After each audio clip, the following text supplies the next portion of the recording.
Recibo con mucho agrado a José Miguel Soto Jiménez, historiador, ex ministro de las Fuerzas Armadas, un hombre que también ha incursionado y está incursionando en política, lo reconfirmaremos o lo confirmaremos en esta ocasión, y recientemente ha tenido, precisamente en la ciudad de Santiago, una exposición en un evento cultural denominado Tertulia, La Tertulia, donde indicaba su preocupación de que se nos está agotando el tiempo.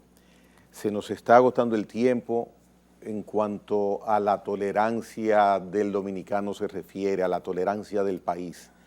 Y eso nos llamó mucho la atención y agradados estamos de que haya aceptado venir acá a conversar inicialmente sobre ese aspecto. La tolerancia se nos está agotando. Bueno, lo primero que debo decirte es que me hiciste una rápida convocatoria. Cierto. Y yo no tenía de otra que venir y aceptarla. Deferirla con el placer siempre que lo hago cuando se trata de tu caso. No solamente por los vínculos amistosos que tenemos, sino también porque este programa se desarrolla en un espacio que es una atalaya de la dominicanidad. Esta televisora es una atalaya de la dominicanidad. Y entonces en el caso tuyo también, que eres un reciario de esa dominicanidad, sin entrar en tremendismos, ni exageraciones, ni especulaciones. Eso me trae una famosa frase campesina que está en mi libro La Fuñenda, que dice que la res se mata donde se desuella, o viceversa. Y entonces vengo con ese espíritu, un saludo muy especial para todos los dominicanos y dominicanistas. En el marco de tu pregunta, yo quisiera, como siempre, especificarla, porque así, explotada como hacen ustedes los comunicadores de forma efectista, podría lucir un tremendismo. Y entonces quiero decirte, en mi caso, preocupación por venir de usted. Sí, bueno, pero no es ni una cosa ni la otra. Yo recuerdo una frase famosa del dictador Ulises Heró, que él decía: yo no me preocupo, me ocupo. Y entonces, yo pienso que, aunque debemos, en este caso, llegar al meollo del asunto, de la motivación, en el contexto que eso se dijo, hay que, yo creo que no sobra una explicación, no una dispensa, no un argumento porque yo recalco lo que digo, pero creo que más allá de todo afán de la política que tú te referiste, debemos ver cuál es la situación que está viviendo el problema, que está viviendo la República Dominicana con respecto al problema de Haití. Hay que llamarle así, el problema de Haití, que ya no es una amenaza. Hay instancias que están amenazadas, pero como dicen algunos comunicadores, esto no es invasión ya, esto es una ocupación. O no como decían mis padres y mis abuelos, que hablaban de una invasión pacífica en tiempos de Balaguer, cuando se inauguró aquello de la importación de los braceros. Mira, siempre he leído y he visto, hasta en las películas, esas organizaciones como Alcohólicos Anónimos. Entonces ellos dicen que lo principal para la curación es reconocer que se tiene un problema. Y yo pienso que ese ha sido y es, pero estamos hablando de más de 30 años, mi labor. No ser un profeta asiago, una especie de arúspice, de desgracia y nada de eso, sino de que en base al análisis de cómo eso se fue convirtiendo y llegando hasta ahora en el gravísimo problema que tiene. Entonces yo creo que la justificación primera de esa afirmación mía que han destacado los medios, incluyéndote a ti, en tu periódico digital, tiene que ver con lo que da en relación a lo que produce o lo que produjo el discurso del presidente. Cuando el presidente convoca una cumbre o una especie de acuerdo nacional, entonces está reconociendo, vamos a llamarlo así, el grave problema que hay.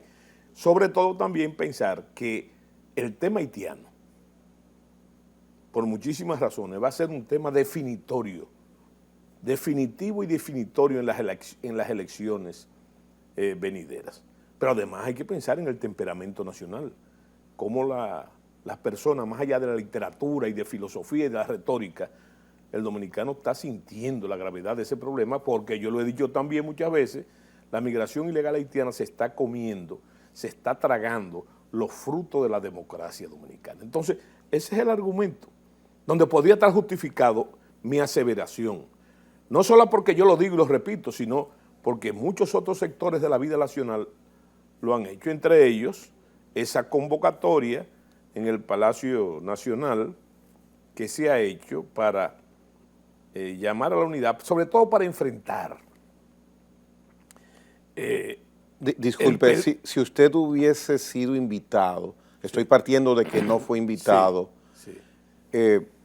¿usted hubiera asistido? No, yo fui invitado. Ah, usted fue invitado. ¿Usted asistió? En la primera, no, yo no asistí, no he asistido a ninguna de las dos, pero hubo una representación de Quinta República como observador. En una fue el secretario general y en la otra fue uno de los vicepresidentes de Quinta República, como observadores, ¿Por qué especifica como observadores? Observadores porque yo pienso, hay que también analizar la propuesta y preguntarse el por qué, ¿verdad? El origen de las cosas. Y lo primero que debo decirte es... Cuando se refiere al origen de las cosas, es del origen de la convocatoria. ¿De dónde lo tomó el presidente eso? Entonces hay que decir que eso es una idea macerada y expresa del doctor Pelegrín Castillo, que yo apoyo, desde hace tiempo lo he apoyado, es más, no solamente lo he apoyado, inclusive conocedor de ese fenómeno, lo he apremiado, ¿verdad?, para que lanzara esa propuesta. Tú sabes que hay una vieja discusión del fondo y la forma. ¿Qué es lo realmente importante, el fondo o la forma? Bueno, alguien dijo una vez que el fondo es la única parte de la forma que nos consta. La forma es la única parte del fondo que nos consta y que podemos comprobar. Quizás, ya vuelvo y te digo, yo estoy de acuerdo con ese llamado de unidad para enfrentar los peligros expresos contra la soberanía nacional, en su origen. Ahora, yo tengo preguntas de la forma.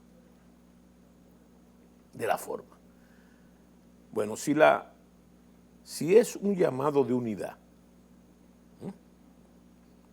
de la clase política, porque es la clase política que fue invitado en primera instancia, después fueron otros personajes del pensamiento y actores de la vida nacional, con mucha pertinencia. Entonces hay que reconocer que en el mismo llamado está obvio que es un asunto político, si no hubiese convocado a ciertos miembros de las profesiones liberales y otros actores, ¿verdad? Pero no fue así. Es a los políticos que están convocando, a los presidentes de los partidos políticos o sus delegaciones, que en principio fueron todos a excepción del PRD, creo, y el PLD. ¿Verdad? Yeah. El presidente Fernández creo que envió en la primera ocasión, una representación. Después se retiró del diálogo. el problema mío está con la forma. Si es en búsqueda de la unidad nacional por la que nosotros hemos estado luchando permanentemente, y cuando hablo de nosotros, estamos hablando del grupo ese que se le llama patrioteros, o si ha sido la norma, o nacionalistas de hojalata, o cultivadores de odio. Bueno, si es desde ese punto de vista, yo, para enfrentarlo, está así. Pero yo pienso que si el segundo punto es abstraerlo, ¿verdad?, de la política partidaria en vísperas de unas elecciones, entonces no tiene sentido que el convocante sea el presidente de la República. Él debe ser parte de ese llamado y signar ese acuerdo. Pero aquí hay un detalle. El presidente de la República es un eventual candidato para la reelección. Entonces, eso en el imaginario popular y en la mente de algunas gentes suspicaces, así. Entonces, el presidente convoca para inhibir el liderato nacional en base a lo que te dije, de la importancia que tiene ese tema, no solamente en la vida de la República, sino en los resultados de las próximas elecciones, ¿verdad? Entonces, yo creo que el presidente debe asistir a esa convocatoria. Es una lástima que no pudo hacerla como en otros tiempos el cardenal López Rodríguez, ¿verdad? Pero ahí tenemos al doctor Marino Vinicio Castillo, que por su persistencia enconada con el tema desde hace más de 40 años, y puedo equivocarme, puede ser más antiguo, entonces tiene la categoría para hacer esa convocatoria. Yo no sé si tú me explico, sí, sabiendo muy bien que el doctor Castillo también, y yo recalco, el asunto no es atraerlo de la política, porque el doctor Castillo tiene un partido, Pelegrín tiene un partido, ¿verdad? Es secretario general de un partido. Entonces, yo pienso que hay que jugar, como se ha hecho en otras ocasiones, ¿verdad?, en igualdad de condiciones. Entonces, esa forma evidente que usted mira del hecho le indica cuál es el fondo. No, yo no apuesto nunca ni al tremendismo ni a la suspicacia, porque ni temo ni odio, ¿verdad? Entonces yo te estoy diciendo cómo, no es justificando los partidos. Bien, y entonces evaluando ya los encuentros que ha habido, sí, ¿se va por buen camino? ¿La cumbre dará algún resultado? ¿Está usted pensando que hay sustancia en esos encuentros? Mira, yo pienso, ya yo te dije que había representantes de Quinta República. Sí, desde luego. Entonces yo conozco la mayoría de las exposiciones, con gente que ni siquiera tengo avenencias. Pero hay una gran pregunta que hay que responder, y en su exposición, Guillermo Moreno, el doctor Guillermo Moreno, hizo una exposición que puso el dedo en la llaga, porque él dice, yo no creo que es una de las conclusiones de que vayamos a ir a conclusiones si no hay una política expresa del presidente. ¿Tú me entiendes? O sea, ¿qué van a hacer los convocados? Los convocados lo que van a hacer es recomendar las medidas que el presidente debió tomar, porque el presidente es el presidente de la República, y entonces eso me trae por una cosa que yo he dicho y he repetido mucho y que parece una frase cohete. Yo he dicho que ¿cómo se resuelve este problema? ¿Cómo se resuelve este problema? Este problema simplemente se resuelve con el cumplimiento de la ley. ¿Y es tan difícil cumplir la ley? No, pero no solamente cumplirla, es cumplirla y hacerla cumplir, que es lo que juran los presidentes cuando se juramentan en el inicio de su mandato, cumplir y hacer cumplir las leyes, porque eso parecería muy abstracto, a cumplir la ley. Bueno, pero recuérdate lo que decían los latinos, la ley es dura, pero es la ley. Entonces el cumplimiento de la ley no se acuerda, mi querido amigo. Lo que se puede acordar son voluntades para trazar políticas. Ahora, ¿qué dificulta esa convocatoria? Que estamos en los albores de dos elecciones. Déjame decirte que legítimamente, Mi argumento podría caerse por una situación que el presidente no ha dicho que él va a ser candidato. Él ha dicho que no va a ser. Sin embargo, ahí están los aprestos de una reelección en que todo parece ser que será el candidato. A eso es que yo me refiero. ¿Cuál es la diferencia? Que si se convoca para eso mismo, ¿verdad?, fuera del ámbito del Palacio Nacional, entonces eso me trae los recuerdos del pacto patriótico, del acuerdo por la democracia, ¿verdad? Entonces no. Los candidatos y los presidentes de los partidos, porque eso es otra cosa que hay que ver. Los presidentes de los partidos, se ha relajado mucho con eso de que los partidos que se alían va a conveniencia, es verdad, pero lo contempla la ley. Porque si no lo contemplara la ley con el caso de la primera y la segunda vuelta, entonces eso es parte del juego legítimamente democrático. Que deben participar todas las fuerzas políticas en eso que propuso el doctor Pelegrín Castillo y que yo apoyo. Bueno, sí, pero en igualdad de condiciones. ¿Me explico? ¿Y cómo lograr esa igualdad de condiciones? Como se ha hecho muchas veces, que se convoque, ¿verdad?, en otro ámbito, con una comisión, si no quieren una comisión con personas de solvencia moral y de importancia en la sociedad, se haga y se firme lo que haya que firmar. Ahora, como se ha planteado, claro que el jefe del Estado, entonces, si el producto son las comisiones, las diferentes comisiones, para tratar un asunto que el presidente debió tratar y sobre todo exponer. Por ejemplo, se ha especulado mucho con el mismo tema en cuestión de la soberanía, que el presidente tiene presiones de los organismos internacionales que están en otra cosa, señores. Ya no es un secreto eso, es expreso por los mismos organismos internacionales, de esa injerencia. Pero entonces que el presidente lo diga, porque es el secreto mejor guardado de la historia. Si él está presionado, que lo diga. No sé si me explico lo que estoy diciendo. Desde luego. Que lo exprese, ¿verdad? Y tú puedes estar seguro. Lo ha dejado ver. Sí, bueno, pero que esto no es cuestión de dejar ver.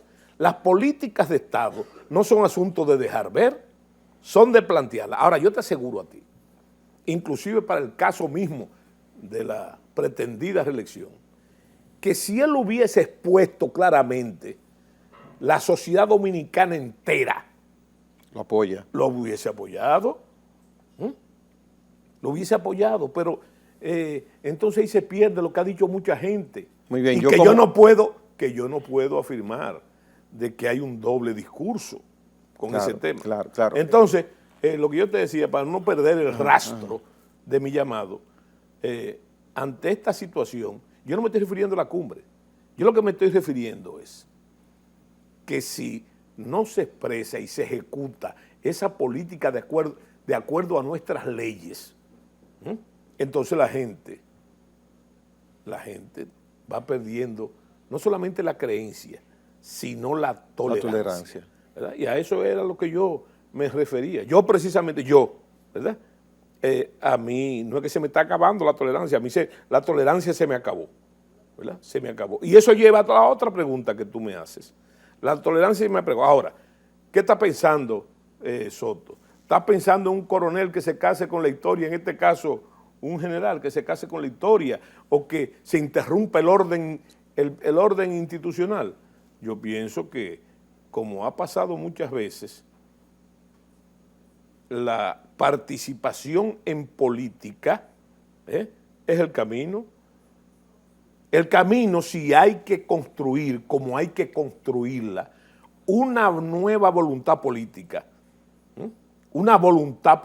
quito el nuevo, una voluntad política que asuma realmente la defensa de la nación, sin acuerdo secreto, ni ni baraja debajo de la manga. Pero lo que pasa, General Soto Jiménez, es que los dominicanos vemos la repetición día por día, año por año, de una situación social que nos afecta y tiene sus consecuencias, como también tiene consecuencias fuertes para ese país, Sí. que es quien ese país sufre más que nosotros, Sí. esa situación. Entonces, ¿qué es lo que el dominicano está pensando? ¿De quién nos vamos a defender? ¿De un país o de una situación social? Porque son seres humanos que ya están prácticamente desesperados. El 66% de esas personas o se alimentan mal o no se alimentan. Sí. Y entonces nosotros hacemos muchas cosas, pero hay incertidumbre. Se está haciendo una cumbre ahora, pero tenemos una especie de incertidumbre, como usted lo decía hace un rato, cómo enfrentar el problema, Bueno, qué es lo que tenemos que hacer. Es que eso, la única forma legítima de enfrentarlo es con la elaboración y con la ejecución de políticas de Estado. Donde se aplique y se haga cumplir la ley. Donde se cumpla Ajá. y se haga cumplir la ley. Porque si no, en este caso, yo hace muchos años estaba hablando de la anomia, del Ajá, estado sí, de sí, anomia. sí, claro. Bueno, el estado de anomia lo que presupone no es la ausencia de leyes, es la no observancia de las leyes, que se va haciendo costumbre y entonces todo el tejido social se va reproduciendo en base a esa no observación de las leyes. Bueno, pero es que eso es la soberanía. ¿Tú sabes lo que es la soberanía? Entre otras cosas, la soberanía es la capacidad que tienen los estados de cumplir sus propias leyes, de elaborar sus propias leyes, de darse sus leyes. Entonces tú me esbozaste, y no me gustó lo que esbozaste, tú esbozaste lo que ha sido la estrategia de los haitianos de la lástima, que la han hecho suya los organismos internacionales. Yo creo que el pueblo dominicano, una de sus características fundamentales es esa humanidad, esa hospitalidad, pero debemos dar tanto hasta que nos duela. Es verdad, todo lo que tú señalaste es cierto en cuanto a la alimentación, pero ¿y lo de nosotros? ¿O tú crees que la democracia dominicana ha satisfecho la gran deuda social que tiene la República Dominicana? ¿Es totalmente adecuado nuestro sistema de salud? ¿Está cubierto el mercado de trabajo? ¿Está alcanzado las metas de la educación? Entre otras cosas, ¿verdad? Hasta de la economía informal. ¿Ha alcanzado eso? ¿Y por qué entonces nosotros tenemos que hacernos cargo por esa humanidad valedera de un problema que va más allá de la lástima o de la conmiseración? ¿Verdad? Sí, hay que observar esos detalles. Yo creo que el pueblo dominicano lo ha observado de más en casi todos los tiempos, desde el ajusticiamiento de Rafael Leónidas Trujillo Molina hasta acá. Pero, ¿y la conmiseración legítima que debemos tener por ese 70% de dominicanos que viven en el país grande, de la falta de servicios, del hambre, de las necesidades? Y entonces, tenemos que dar nosotros más de lo que hemos dado en ese sentido, para satisfacer ese sentimiento, que ya no es un sentimiento, ya es una manipulación de los organismos internacionales y de muchos dominicanos que tienen, algunos dominicanos que tienen otro punto de vista.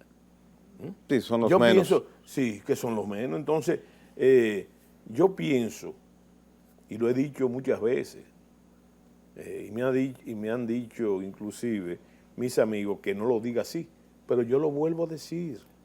Mira, yo creo que el problema de lo que pasa en Haití, un estado lamentable, que hay que catalogarlo también,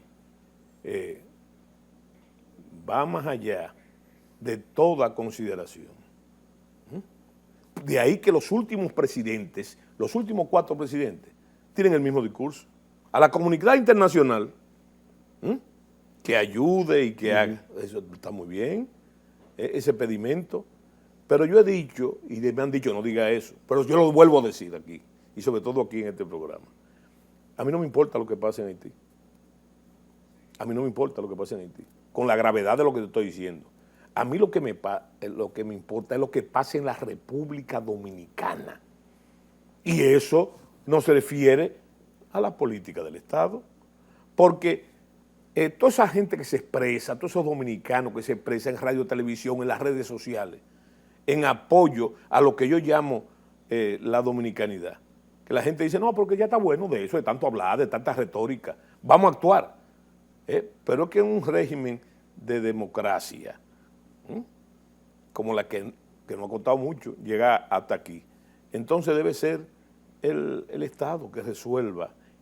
Y tú puedes estar seguro que todo eso que se habla no es más que un indicativo que debe ser un elemento de presión para el gobierno, para que tome esas medidas, para que la tome. Ahora, ¿qué son esas medidas? ¿Cuáles son? Muy interesante lo que usted plantea. ¿Cuáles son esas medidas? Ajá. Porque la gente inmediatamente, cuando se habla de esas medidas, estamos hablando de mano dura, se llega hasta el lamentable caso execrable de lo que fue la matanza de los haitianos en el 37, ¿verdad? Se habla inmediatamente de otros incidentes al respecto, pero no es de eso que estamos hablando. Hoy día, 2023. No, el cumplimiento de la ley. El cumplimiento de la ley. Y mira, es una obligación el cumplimiento de la ley. Porque si el Estado no cumple y hace cumplir las leyes, entonces yo lo he dicho muchas veces, es un Estado subversivo que subvierte su propia ley. O peor aún, que la condiciona. Entonces, yo lo que pienso que debemos llegar precisamente, yo creo que el gobierno debe llegar, pero no en conciliábulos, no debe llegar, sino expresamente, que consulte con su pueblo, que oiga la voz del pueblo, que oiga la voz de todos los sectores. ¿Qué es la democracia? La ley no es la voz del pueblo. La ley. Claro, como dice Sartori, por representación, esas leyes se dan, bueno, por nuestras instituciones, que no existen en Haití, porque esa es otra cosa. El problema de Haití es un problema tan grave que no tiene interlocutores, que no sean esos organismos. ¿Tú sabes por qué? Porque Haití no es un Estado en la actualidad, no es un Estado fallido,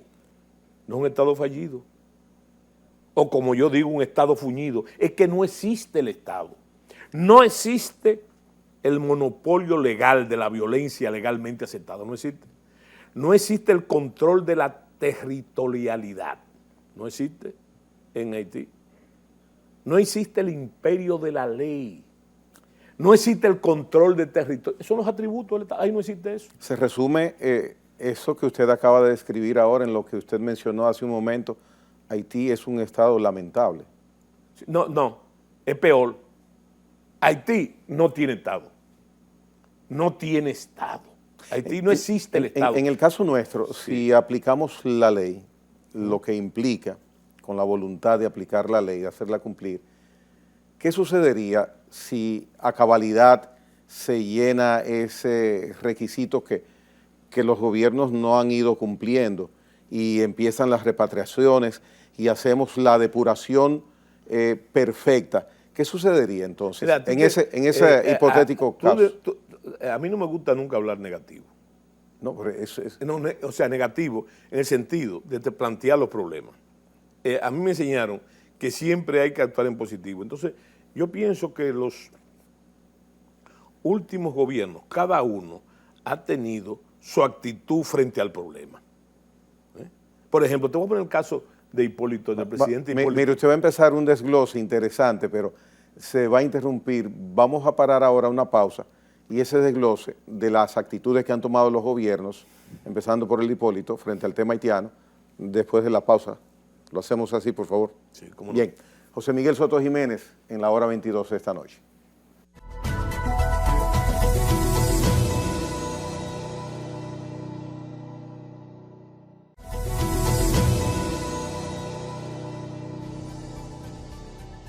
Bien, José Miguel Soto Jiménez con nosotros en esta noche. Usted empezaba a desarrollar la actitud que han tenido diferentes gobiernos de República Dominicana frente al tema haitiano y empezó a poner el ejemplo de lo que sucedió con el gobierno que presidió Hipólito Mejía. Sí, mira, bueno, yo lo que te decía que siempre a la gente, como es en algunos casos lógico, les gusta hablar de la negatividad que tuvieron esos gobiernos frente al tema. Más allá, inclusive de la permisividad que tuvieron con el problema de la migración ilegal, para ponerte un caso. Yo pienso, una experiencia personal, yo fui ministro, secretario de las Fuerzas Armadas por 4 años, debo decir que el presidente Mejía nunca dejó de apoyar las medidas sugeridas en lo que tocaba a las Fuerzas Armadas con relación a la frontera haitiana. Nunca. A la frontera. Estoy hablando de un apoyo total, y para eso se crearon organizaciones, unidades militares, se hicieron maniobras en la frontera. Nosotros hicimos, las Fuerzas Armadas, por orden del presidente, el famoso tren aéreo para sacar, después del golpe de Aristide, para sacar los diplomáticos de todos los países de Haití, fue de las Fuerzas Armadas. Yo recuerdo que en ese caso, en el preámbulo de la crisis, Aristide dijo que tenía el desagrado de levantarse todos los días con los helicópteros dominicanos. Entonces, yo puedo darte testimonio. Hubo como todo, hay cosas, tú tocaste fuera de cámara el asunto de las bandas. Yo le voy a decir una cosa, y es un asunto de contraste, el presidente, y también de estilo.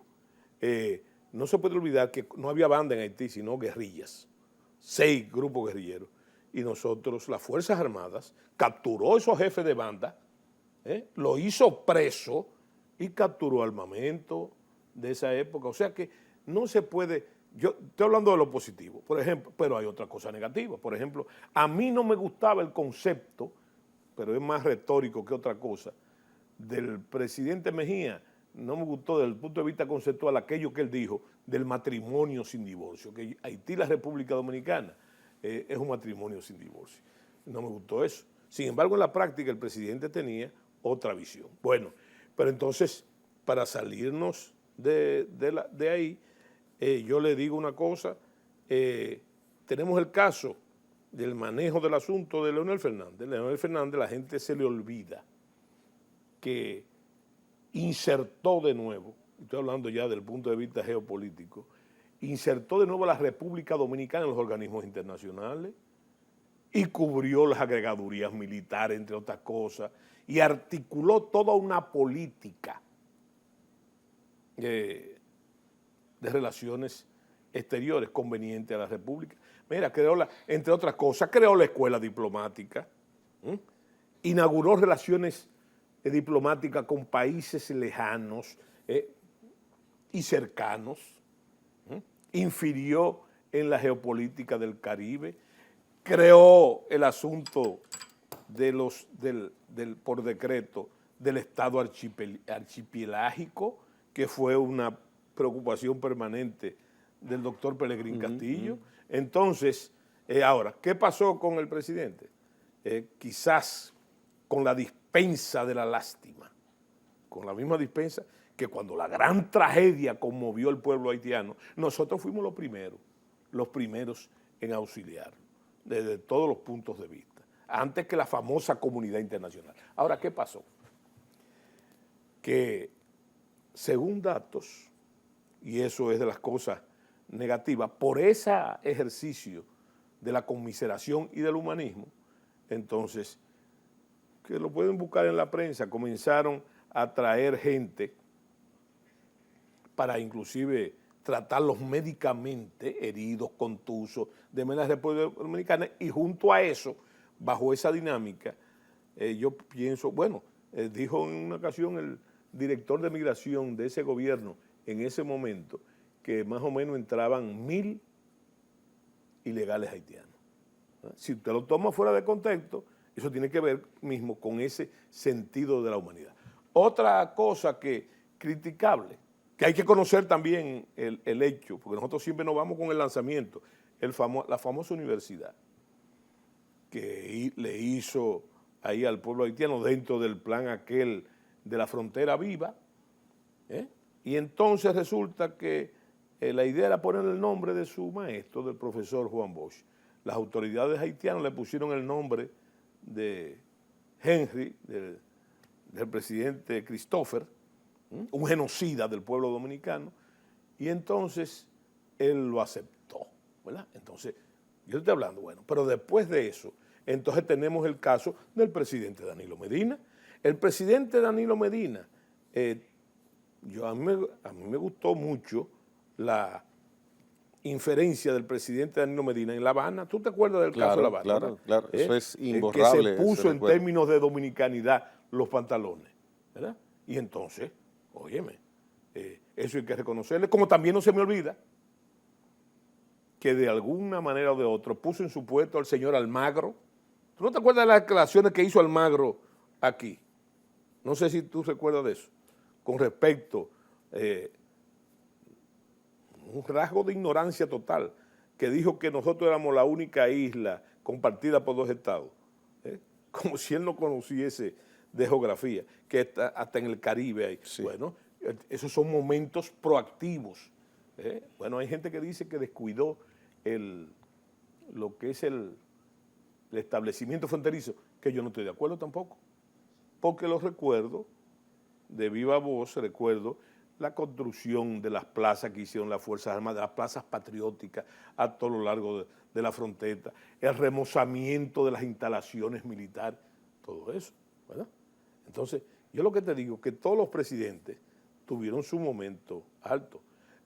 Hay momentos interesantísimos de Hipólito Mejía, que enfrentó en cosas más concretas como el asunto del azúcar y el tabaco dominicano a Fidel Castro en una de esas cumbres, ¿verdad? Entonces, todo eso son parte de esas expresiones de la dominicanidad. Para mí los partidos políticos no son, entre otras cosas, no son más que expresiones de una dominicanidad que está vivo. Por eso no hay que tenerle miedo. El tema fronterizo, el tema haitiano, es un tema de debate, es un tema de debate político, ¿verdad? De debate político, y para eso yo pienso que en esta época, y yo siempre te digo la misma frase, Mao Zedong decía que el poder nacía de la boca de los fusiles, pero en democracia no, nace de la boca de las urnas. Entonces, esas exposiciones, esas expresiones de la dominicanidad, yo creo que no deben coartarse. Es igual que el desacuerdo. Usted puede estar de acuerdo o en desacuerdo. Eso es propio del debate político. Ahora bien, lo que sí todos debemos estar de acuerdo en todas las expresiones políticas es en el concepto de la dominicanidad y sobre todo la defensa de una dominicanidad que ahora está más amenazada que nunca. Esa es la verdad. Y entonces yo pienso que ante el tremendismo que dije ahorita sobre que a mí no me importaba la cosa de Haití, que es asunto más de los académicos, de los geoestrategas, del mundo académico sobre todo.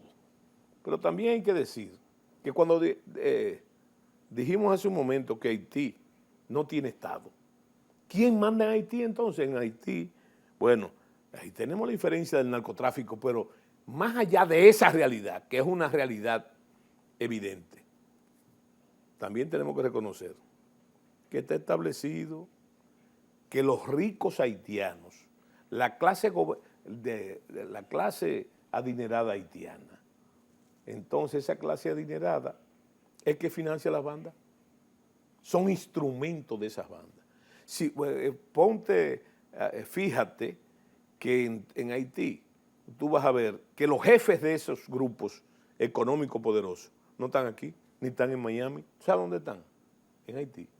Su familia sí se ha volcado buscando protección, pero sobre todo buscando proteger su riqueza a la República Dominicana, que es una denuncia evidente. En la primera reunión que yo fui al Palacio, que asistió el doctor Castillo hace ya unos años, fue una denuncia que hizo de cómo esos capitales se están estableciendo aquí, comprando propiedades, cosa que está en discusión también ahora. Pero están de manera legal aquí viviendo. Bueno, la mayoría de esos ricos, familias, hijos de esos, de los cabezas de familia en Haití. Ahora bien, la territorialidad también está dominada por las bandas, pero ¿quién mueve la cuna? Son esos ricos, pero no lo digo yo, no es una denuncia terrorífica, lo ha dicho Canadá. Pero los ricos tienen responsabilidad en el desorden de las bandas. Pero claro, y se comparten la territorialidad como al estilo la mafia. Pero es que, por ejemplo, recientemente, hace un par de meses, Cherichier, el mayor representante, incautó geográficamente el acceso a la terminal de combustibles. Entonces, claro, si hubiera estado protegido por los ricos... ¿Y qué pasó? Que eso se resolvió de la mejor manera, porque el que era adyacente a ese territorio, se entendieron arriba. Ahora, lo que yo te estoy diciendo no lo digo yo. Canadá le acaba de quitar, acaba de aplicar sanciones a uno de esos ricos por lo que te estoy diciendo, por el problema de las bandas, públicamente, a varios de esos cosas. Bueno, entonces no hay nada más que hablar, no hay nada más que hablar. Ahora bien, eso es un asunto de ellos, que se convierte en un asunto de nosotros, porque históricamente lo que pasa en Haití se refleja en la República Dominicana. Es como vivir en el primer piso y lo que sucede ahí arriba se siente abajo. Exactamente, no, y ponlo más claro. Más gráfico. Yo pienso que hay una especie de... El principal factor de reducción de las diferencias, hablando en términos de política, es la pobreza. La pobreza, porque no es verdad que la pobreza haitiana es diferente, son pobres. Son 11 millones, ahora, 11 millones de consumidores. Eso hace, sobre todo en la frontera, de que haya una especie de identificación, por no decir reducción, de esas diferencias, como la tienen los habitantes de los patios en las barriadas pobres, ¿verdad? Ahora, lo grande está en las grandes diferencias entre una cosa y otra. Y la diferencia, mira, hay muchas diferencias culturales, religiosas, pero la principal diferencia es política, porque Haití no ha podido, siendo más antiguo en el mundo republicano que nosotros, organizar un estado de cosas donde la democracia funcione. Pero ¿cuánto tenemos? Nosotros tenemos 62 años en eso.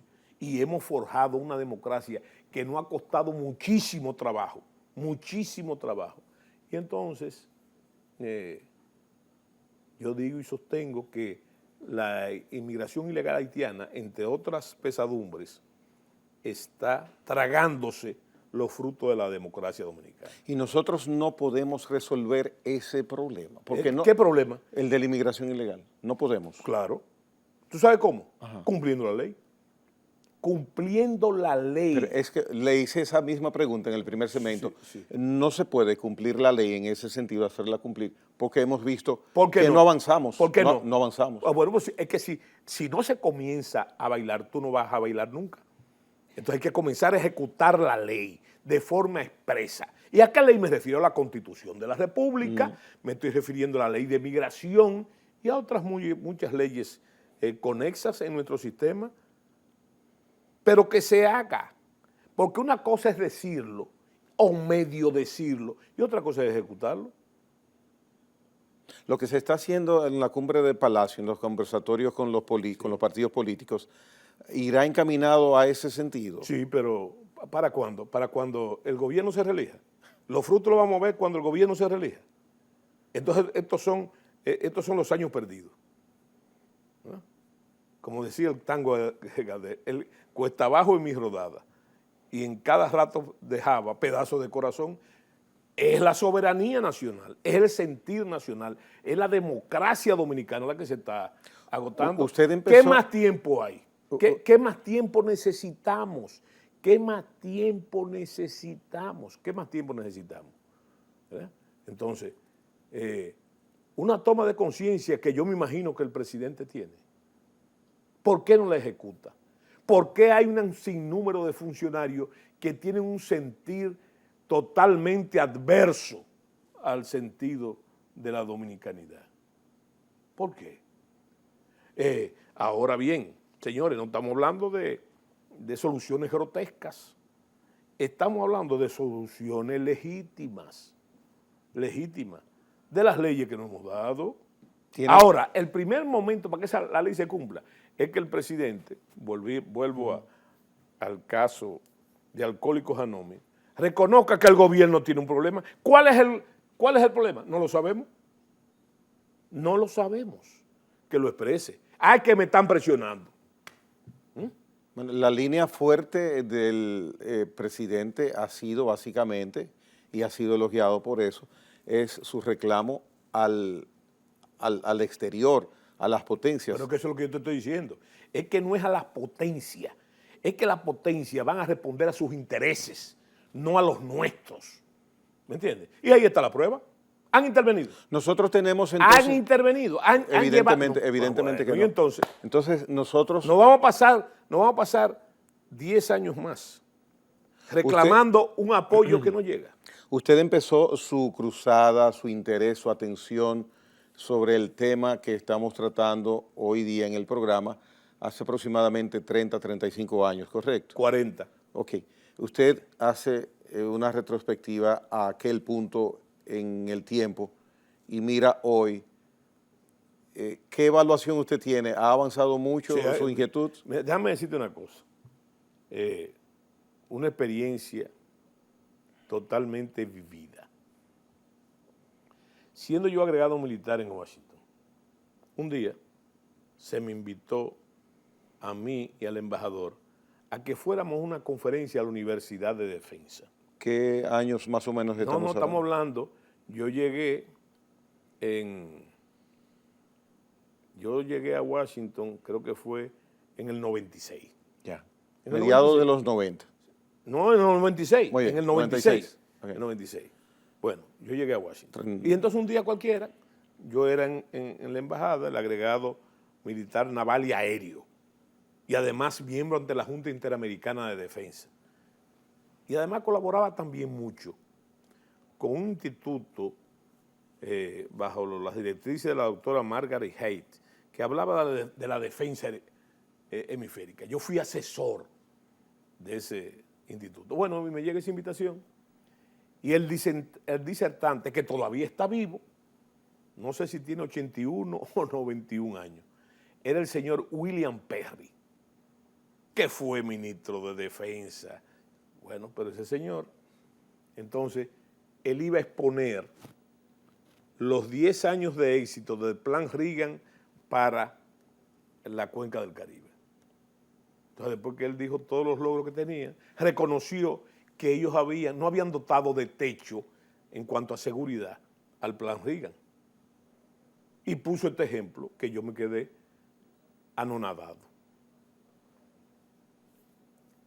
Dijo, por ejemplo, nosotros pensábamos que la República Dominicana podía admitir 2 millones de haitianos sin problema. Wow. Ahora sabemos, dice William Perry, que está vivo. Ahora sabemos que no. Ahora sabemos que no puede admitir porque no tiene estructura para ello. De ahí llegué yo a mi casa, sobre todo con una serie, no con pesadumbre, pero de rectificar, porque mira, yo decía, lo que decía Cervantes, que es sabio cambiar de opinión. En la Galatea, dice Cervantes eso, es sabio cambiar de opinión. Entonces, yo pensé, y lo digo con nombre, que todo eso eran inventos del doctor Balaguer y del doctor Castillo. Yeah. Yo dije, esos son inventos.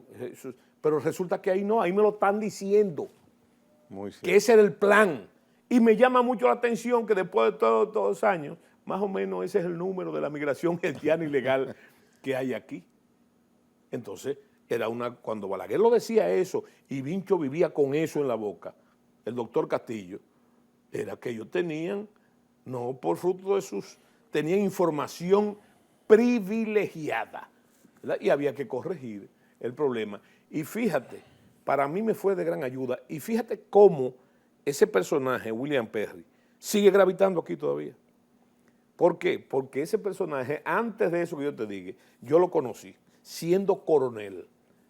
Yo fui con el almirante Vargas Céspedes y con el almirante Lajara, que en esa época creo que era el capitán de corbeta.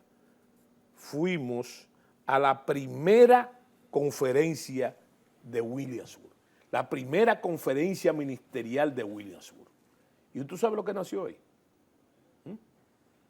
El libro blanco. Oh, el libro blanco que el presidente ahora lo ha hecho. Nació ahí el libro blanco. Que entonces, en resumen, 35 años atrás a hoy, ese clamor suyo ha avanzado, sigue las mismas inquietudes. Cuando yo pienso en la cantidad de gestores que han venido después, que tienen esa voz, y muchos de ellos una voz enérgica, que por razones... Yo me refiero a los resultados. A los resultados. Bueno, pero que volvemos a lo mismo. Volvemos a donde empezamos. Yo creo que esas nuevas voces han dado resultados en la concientización. Ahora, donde no hemos avanzado lo suficiente es en el trabajo político del Estado, de formular las tareas del Estado dentro de lo que se llama en términos de buena estrategia, los propósitos nacionales, que no se pueden cambiar con las elecciones ni con los gobiernos.